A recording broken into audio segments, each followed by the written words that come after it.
Bom dia, queridos, graça e paz. Eu decidi gravar um vídeo a respeito de um assunto bastante polêmico ou polemizado, que me parece que tem, de certa forma, incomodado bastante os cristãos.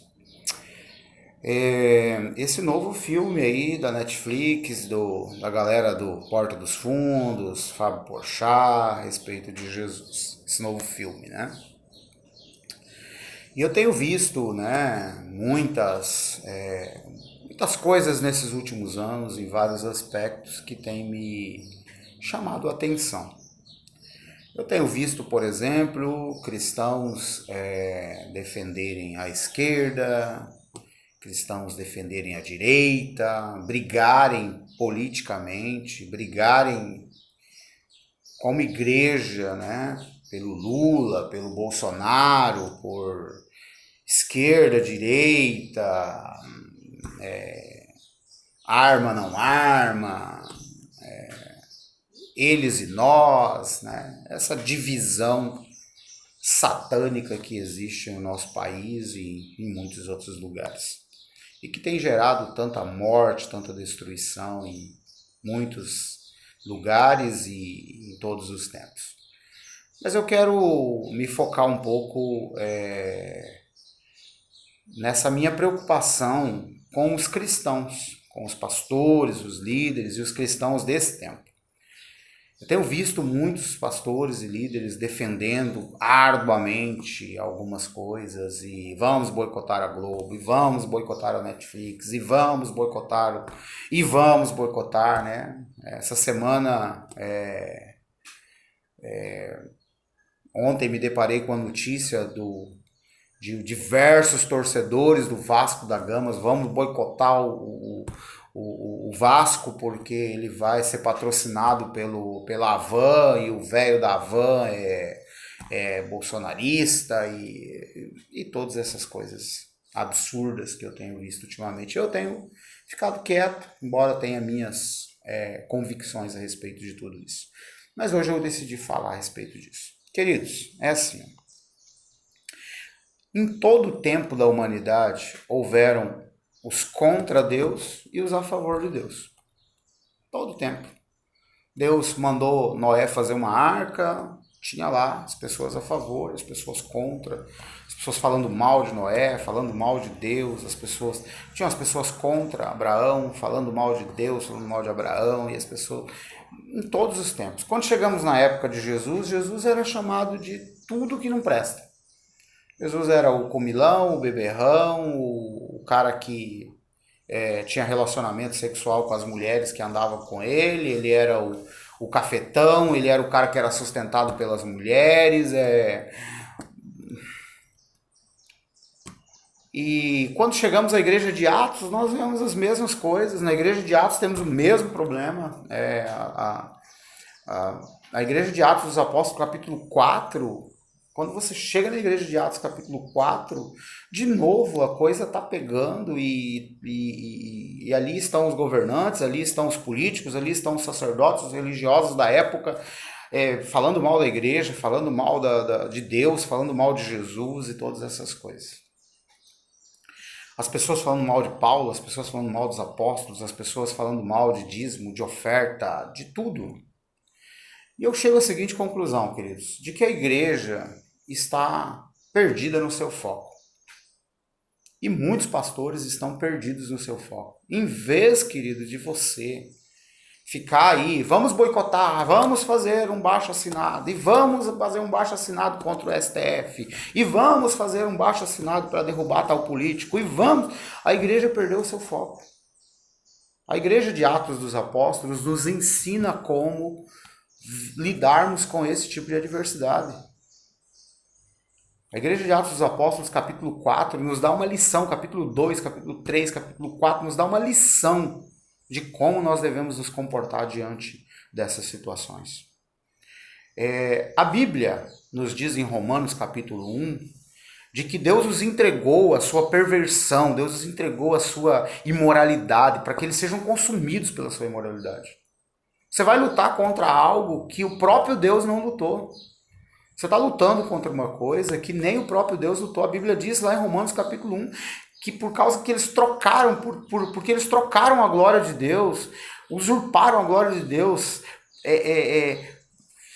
fizeram tudo contrário à glória de Deus, os homens trocaram a glória de Deus, as mulheres trocaram a glória de Deus, deixando o uso natural, o homem deixando o uso natural da mulher e indo atrás de outros homens, a mulher deixando o uso natural da mulher, do homem e indo atrás de outras mulheres, e alguns até mesmo na questão do relacionamento com animais. E a palavra do Senhor diz assim, ó, o Senhor não mandou ninguém ficar andando atrás, fazendo baixo-assinado, fazer um monte de coisa para poder mudar isso. Não, o Senhor disse assim, esses caras eu entreguei eles ao seu destino de imoralidade, porque eles mudaram a minha glória, porque eles deturparam a minha glória, eu os entreguei à imoralidade para que eles sejam consumidos por isso. Então esses caras aí, eles conhecem a verdade. Todos eles, Fábio Porchat, o outro lá, todos esses caras conhecem a verdade. Eles conhecem a palavra de cor salteado. Tanto é verdade que eles leem a palavra para deturpar a palavra. Eles conhecem a verdade e deliberadamente estão decididos a lutar contra o evangelho. E a Bíblia vai mais além. Apocalipse diz assim, ó, que os justos se tornem mais justos e que os ímpios se tornem mais ímpios, os sujos se sujem ainda mais e os limpos se limpem ainda mais, os santos se santifiquem ainda mais. Então, queridos, vamos parar para pensar. A igreja do Senhor Jesus precisa parar de perder tempo, sabe? De ficarmos aí andando atrás dessas coisas, dessas picuinhas, andando atrás dessas baboseiras que não levam a gente a lugar nenhum. Nós, como igreja, temos que fazer a mesma coisa que a igreja de Atos dos Apóstolos, capítulo 4, fez.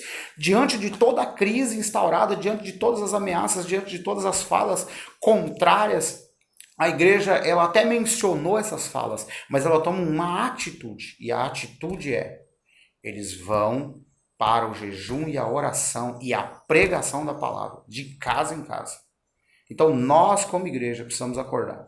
Precisamos tornar nossas igrejas mais relevantes, mais participativas na comunidade, para podermos anunciar a verdade da palavra de Deus e combatermos essas mentiras com um evangelho de boas novas de Jesus. Não fazendo boicote a nada, não andando atrás de boicote, querido. Para de ficar defendendo isso, defendendo aquilo, lutando contra aquilo que Deus já disse que está decidido. Querido, o STF está fazendo o seu papel. A Bíblia diz que eles serão juízes maus, que nós teremos governantes maus, nos últimos tempos se levantariam, e isso se tornaria ainda mais pesado, mais intenso contra a igreja do Senhor.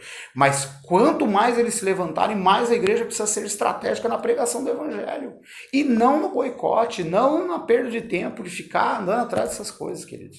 Me perdoe. Eu acho que nós estamos gastando o nosso tempo de forma errada. Quero levar você, cristão, a parar. Pare de ser esquerda, de direita. Seja Jesus Cristo. Você não precisa defender nem Bolsonaro, nem Lula, nem PT, nem PSL, nem esquerda, nem direita. Você não precisa lutar contra isso. Você precisa pregar o evangelho das boas novas. O Espírito do Senhor está sobre mim, me ungiu para anunciar as boas novas, a dar vista aos cegos, liberdade aos cativos. Nós precisamos voltar à verdade do Evangelho. E a igreja de Atos nos ensina como lidar com isso. Então eu quero desafiar você, querido, a parar como cristão de fazer algumas coisas e a viver o que a palavra de Deus nos ensina. Jesus não ficou andando atrás, quando alguém dizia que ele era comilão, Jesus não ficou andando atrás de dizer, galera, eu não sou comilão. Jesus não estava nem aí para isso. As pessoas diziam para ele que ele era beberrão, ele não estava nem aí. As pessoas diziam que ele andava, que ele tinha relacionamentos com as mulheres, ele não estava nem aí para isso, porque ele não tinha nada disso. Isso era um desvio de foco. Satanás tem usado um monte de coisa para desviar o foco dos pastores e líderes e das igrejas, dos cristãos. Querido, sua igreja não foi chamada para ser de direita nem de esquerda. Sua igreja foi chamada para uma missão de anunciar as boas novas do Evangelho. Então nós precisamos voltar à origem. Nós precisamos voltar à origem do que é que Jesus nos ensinou. No tempo de Jesus havia tudo isso, no tempo de Pedro tinha tudo isso, no tempo de Paulo tinha tudo isso. Em todo tempo teve todas essas coisas. Nós precisamos fazer o que a Bíblia nos ensina a fazer quando se levantaram contra o povo de judeu lá no tempo de Esther. O que é que Mardoqueu fala para Esther? E o que é que Esther faz? Esther levanta um jejum e oração e vai falar com o rei. Deus muda aquela realidade. Deus dá uma orientação. Então, queridos, como igreja, vamos repensar. Vamos parar. Os justos precisam ser justos. E os ímpios serão ímpios. Aqueles que Deus entregou em piedade serão ímpios. Nós podemos ficar lá batendo na tecla e ficar lutando contra o que nós vamos lutar, contra aquilo que Deus não está lutando. Você está brincando, me parece que nós estamos querendo lutar contra algo que nem Deus lutou.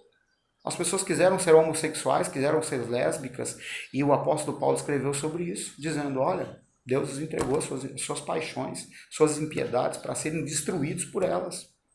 Se essas pessoas não reconhecem a Jesus, nós precisamos anunciar a verdade do Evangelho.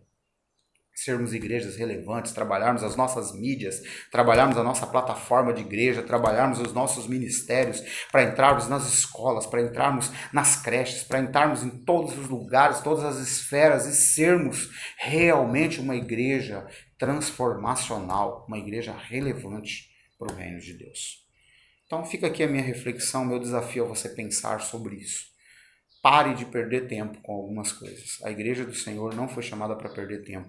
Volte o seu foco para fazer aquilo que a igreja do Senhor foi chamada para fazer.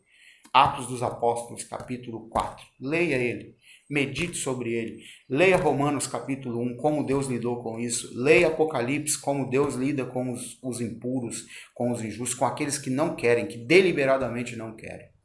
Que Deus possa abençoar a sua vida grandemente, em nome de Jesus. Um grande abraço, querido. Fico aí à disposição para qualquer questionamento, para reflexões. Fica tranquilo.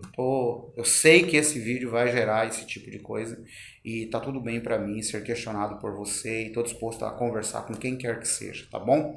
Um grande abraço, Deus abençoe você e vamos ser igreja. Vamos jejuar e orar e vamos trabalhar para Jesus. Vamos anunciar ainda com mais veemência as boas novas para a glória do nome de Jesus. Um grande abraço, queridos.